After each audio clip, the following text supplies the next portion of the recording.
Danny Rose played his first minutes for Tottenham Hotspur in 10 months in yesterday's Champions League draw against Real Madrid at the Bernabeu. Let's set aside for a moment the fact that his minutes came not as a left-back, but as a defensive midfielder. Rose looked a little rusty but still played a pretty important role in the last 20 minutes of the game to help Spurs see out what was a hugely important point in Group H. Rose's cameo wasn't just important for Tottenham's draw yesterday, it also was significant in the aftermath of his hugely controversial interview in The Sun, where he criticised Tottenham's transfer and wage policies. Now considered by some segments of Spurs fanbase a persona non grata and linked with a transfer to Manchester United, Rose said in the Evening Standard that he was expecting boos and catcalls from the visiting Spurs fans in Madrid, not the warm reception he received. And that helps learned his lesson from the aftermath of the Sun interview. My opinions will be voiced in a different way from now on. I've been disciplined and we move forward together as a club. I did what I did. I was expecting a frosty reception from the fans, so I just have to say thank you to them for giving me a great reception when I came on and when I was training on the pitch after the game. I'm trying to look forward now for the rest of the season. First and foremost, I have to try to win my shirt back.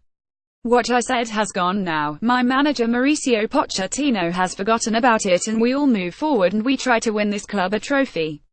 Rose has always been an outspoken guy. Some online have called him a vintage Yorkshireman, and he strongly implies that his dissatisfaction at life at Tottenham was down mostly to frustration at the extent of his injury and the length of his rehabilitation.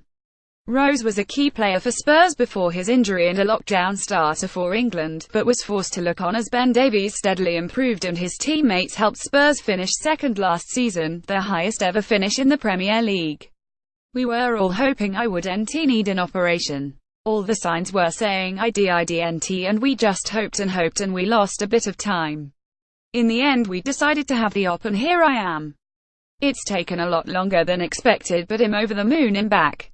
I want to win my shirt back here, win my shirt back for England. I want to win something here this season and I want to be in the World Cup squad at the end of the season. My season starts now. Mauricio Pochettino and Daniel Levy were reportedly furious with Rose's decision to go public with his frustrations. This was particularly upsetting, considering Rose and Pochettino were viewed as having a very close relationship since Poch arrived from Southampton.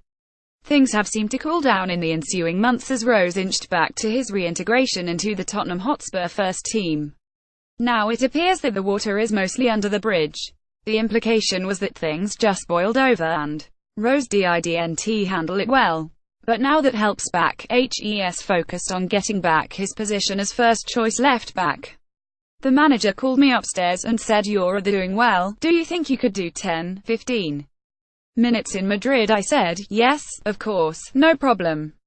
It's just been an unexpected couple of days because I thought I would be watching the game on TV at home. It's amazing he put me on in midfield as well. It's been a frustrating period, but this last couple of days has made it all worth it." Spurs need Danny Rose in a big way this season. He's no doubt still not at full match fitness, but Ben Davies already played lots of minutes already. Even if it takes Rose a while to regain the form that made him one of the best left-backs in England last season, having both him and Davies healthy and competing for minutes will make Tottenham a better and more dangerous team. Just so long as Poch doesn't plan on converting him to a defensive mid.